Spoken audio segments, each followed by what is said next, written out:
Eu sei que você já se fez essa pergunta. Ou você já fez essa pergunta para alguém. Se Deus é um Deus de bondade, se Deus é um Deus de amor, então por que o mal existe?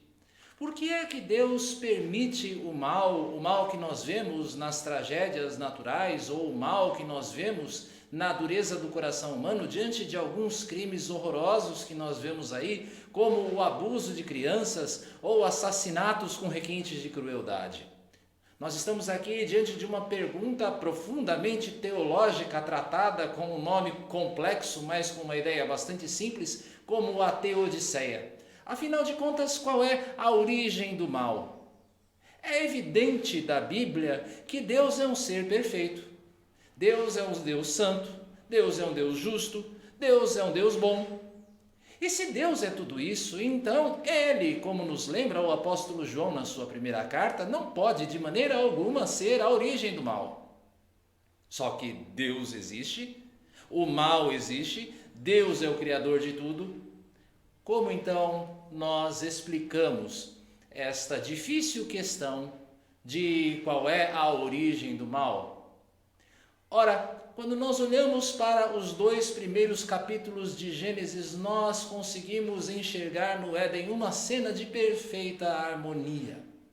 Um relacionamento perfeito e alinhado entre Deus, o homem, a criação, o seu semelhante e o homem consigo mesmo. Tudo era perfeição, tudo era ordem. Mas Deus, sendo um Deus perfeitamente amoroso, perfeitamente bom, não deseja que eu e você o obedeçamos por constrangimento. O amor de Deus não é um amor obrigado. E para possibilitar ao homem a livre escolha de permanecer neste relacionamento de paz com Deus, ou então afastar-se dele, é que Deus coloca no jardim do Éden uma possibilidade, para que o homem pudesse escolher amá-lo livremente. É esta a razão porque existe no meio do jardim uma árvore, a árvore do conhecimento do bem e do mal. Deus possibilita ao homem a escolha entre escolher o bem ou escolher o mal. E o homem, sendo tentado pela sua própria cobiça, acaba cedendo e então ele escolhe o mal, ele renuncia àquilo que é bom. E a palavra renúncia aqui é tremendamente importante porque é justamente o que o mal é.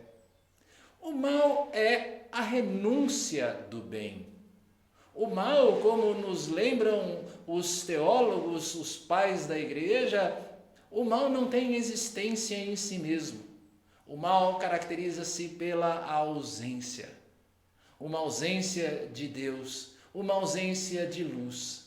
O mal é a ausência de bem. Assim como as trevas não existem por si mesmas, mas elas são a ausência da luz.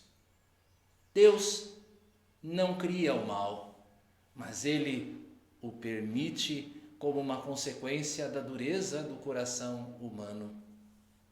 Só que Deus, apesar de permitir o mal, não é indiferente a ele. Nós vemos ao longo de toda a Bíblia, ao longo de toda a Escritura, Deus agindo na reversão do mal. Ele faz promessas ao primeiro casal de que um descendente viria para esmagar a cabeça da serpente e por fim a este reinado das trevas no coração do homem. Ao longo de todo o Antigo Testamento, o Senhor nos dá as suas leis. Ele nos declara qual seja a sua vontade para restringir a maldade humana e nos conduzir ao caminho do verdadeiro bem e da verdadeira vida. Mas a verdadeira reversão do mal se dá em uma tarde às margens, às portas de Jerusalém. Quando o Salvador, o Senhor Jesus Cristo, entrega a sua vida por cada um de nós.